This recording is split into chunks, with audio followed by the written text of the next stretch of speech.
қалай бір кабинеттен с нуля бастап орталық ашуға дейін барамыз. Осы видеоны соңына дейін көріп, дайын схеманы ал. Менің есімім Меруерт, даму бала және білім программаларының экспертімін. Осыдан 3 жыл бұрын біз Қызылорда қаласына көшіп келдік. Оның алдын біз Шымкент қаласына тұрғанбыз. Сол кезде мен 2 баламды, ол кезде әлі кішкентай, біреуі 1-ші сынып оқиды, біреуі нулевой вообще машинамен тасып мектепке алып баратынмын.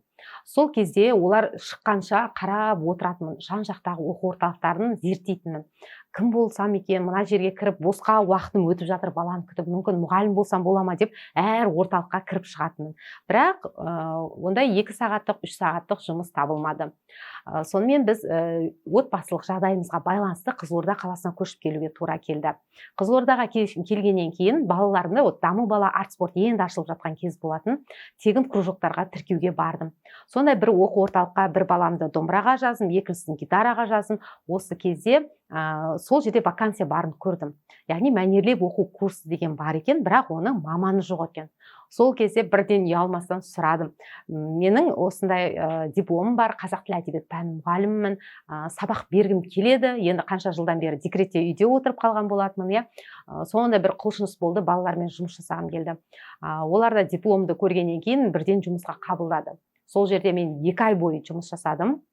Бірақ өкінішке орай зарплата бермеді. Ең алғашқы кездері осындай даму баланың ақшалары берілмей тұратын кез болатын, кешіктіріліп деген секілді. Вот сол кезде 2 ай бойы мен как раз жылдам оқу деген курсты өтіп жатқанмын. Жылдам оқу, көркем жазу, логопедия деген сияқты курстарды бірінен кейін бірін алдым. Именно осы оқу орталығынан басталды. Себебі балаларға келген кезде практика жасай бастадым. Мәнерлеп оқудан енді күнделікті бір ақын жазушылардың өлеңін оқыта бермейсің ғой. Айнұр Жүсіптің осы жылдам оқудағы техникаларын балаларға пайдаландым. Неше түрлі нейрогимнастикалар жасаттым, артикуляциялық жаттығулар жасаттым. Сол кезде алдыма келген балалардан түрлі проблемаларды көрдім. Бірі әріп танымайды, бірі дыбысы дұрыс келмейді, айта алмайды, дұрыс сөйлей алмайды, ойын жеткізе алмайды. Енді бір балаға қарасаң, оның зейіні тұрақсыз, әр нәрсеге бір жалтаң-жалтаң етіп отырады. Осы кезде менің оқып жатқан курстарым дәл осы бір проблеманы шешкендей болды. Себебі жылдам оқу курсы бұл баланың зейінін біріншіден тұрақтандырады, екіншіден есте сақтау қабілетін арттырады, өлеңнің оңай жатталу жолын үйретеді. Ал енді қараймын, бір балада нәтиже бар, екінші балада нәтиже жоқ. Біреу судыратып оқып кетті, екіншісі 2 сөздің басын қосып ала алмай тұр. Одан соң мен логопедия саласын зерттеп бастадым. Өзім орталықта жұмыс жасап жүрмін, плюс кружоктарды, курстарды бірінен кейін бірін алып жатырмын. И оларды бірден практикада пайдаланып жатырмын. Сол жерде артикуляциялық жаттығумен балалардың тілін қосып жатырмын, логарифмиканы қосып жатырмын, есте сақтаумен жұмыс жасап жатырмын. Соның нәтижесін ата-аналар бірден байқады. Мен айлықты енді берілмегеннен кейін 2 ай бойы тегін жұмыс жасап жүрмін. Оның үстіне курстардың барлығын рассрочкаға алып алғанмын. Енді декретте отырған анада қандай бір ақша дейсіз.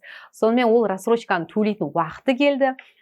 Бірінші айды күйеуім жауап берді, екінші айында уже сұрауға бет жоқ. Сонымен не істедім? Сол жердегі ата-аналардан сұрадым. Мен енді бұл жерде жұмыс жасамайтын шығармын, себебі бізде осындай зарплата болмай жатыр. Мен өзім кабинет ашсам келесіз ба деп әрқайсынан сұрап шықтым. Ол жердегі ата-аналардың 70% ақылы түрде баласын беруге дайын болып шықты. Мен алдымдағы сол жерден алыс емес маңдағы бір кабинетті жалға алдым 50 мың теңгеге. Күйеуім маған бушный парталар алып берді. Бір 6 штук қана орындығымен, и сонымен тақтасыз, дымсыз бастап кеттім. 50 мың теңге арендасын төледім. Ол жердегі жаңағы маған келген бір 7 бала келді. Алғашқыда сол 7 баладан 15 мың теңгеден жинап алдымдағы арендасын төледім. Қалған сумма кішігірім ақшаны жаңа рассрочканың бір шетін жабуға құйдым. Міне осылай менде балалардың саны көбейе бастады. Түске дейінгі балдар болды, түстен кейінгі балдар болды. Солай жұмыс жасап жүріп, бір кабинетімнің қалай үлкен кабинетке айналып бара жатқанын көз алдында өсіп отырды. Қазір бізге 3 жылдан асты оқу орталығымызға. Алғашқыда өзім педагог болдым, продленканы жүргіздім, жылдам оқу курсын жүргіздім, көркем жазуды оқып алғанмын, оны қостым. Сәрсенбековадан не алдым? Математика телефон алдым, оны қостым, уже балаларға қандай нәрсені беретінді нақты біліп тұрдым.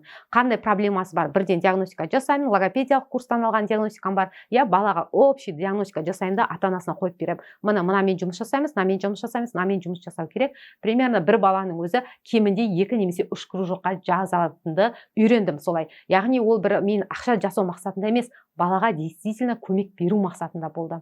Сондықтан да егер сіз енді репетиторлықты бастайын деп отырсаңыз, вы можете даже үйіңізден бастап ашып көруге да.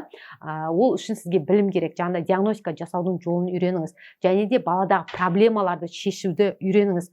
Вот сіз көп адамдар қазір мұғалімдер осындай курстарды өтіп алған, ол өте дұрыс, жақсы.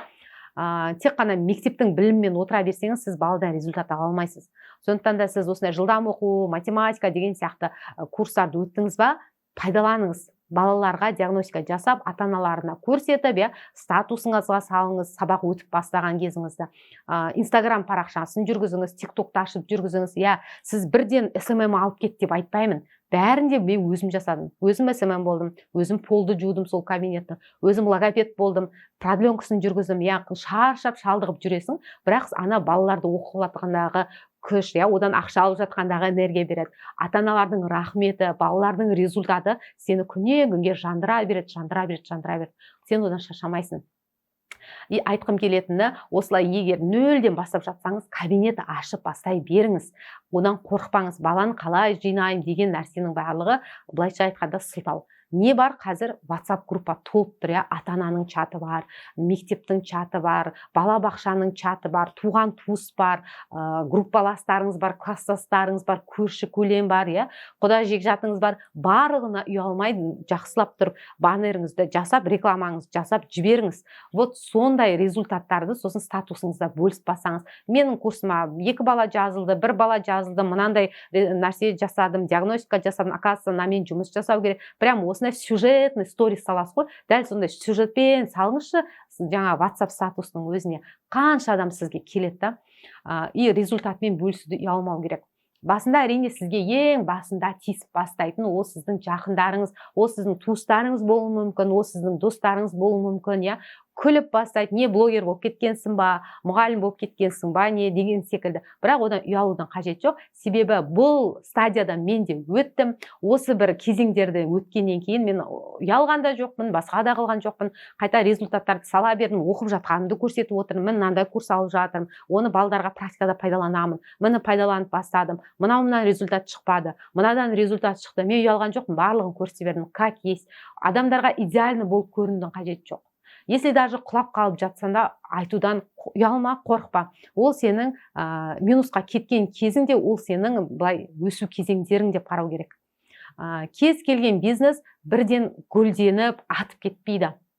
Ол жаңа вложение жасауың керексің, курсқа аласың, білім, ол да ақша, аренда төлейсің, ол да ақша. Сондықтан да ойламаңыздар, бірден мен плюсқа шығып кетемін, күшті табыс тауып кетемін, бір айдан 300 мың теңге тауып кетемін, 1 миллион тауып кетемін. Жоқ.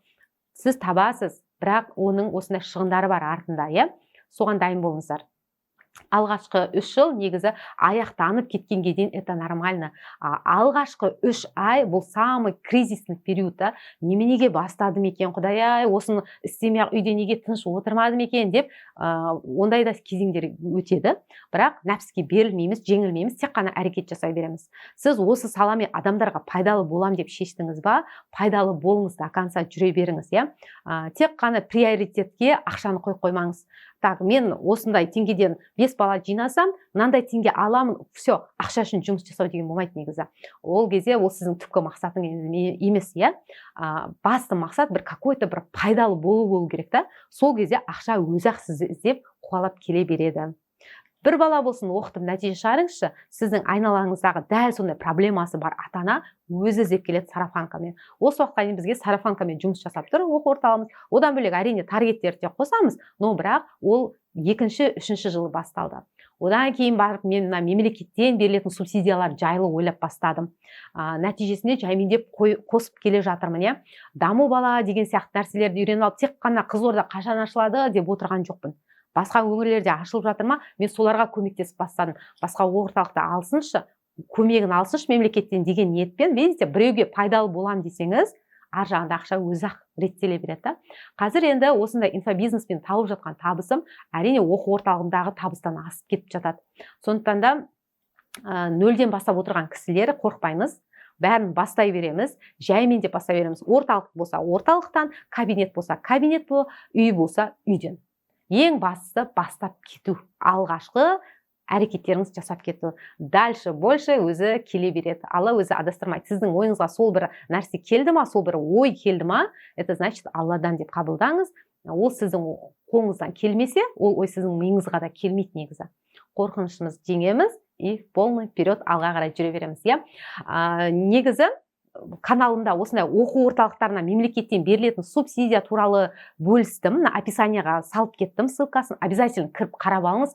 Қандай жолдар бар. Мемлекет оқу орталықтарына қандай пайда бере алады. Оказывается, нөлден ашылған орталықтарға да алуға болатын субсидиялар бар екен, достар.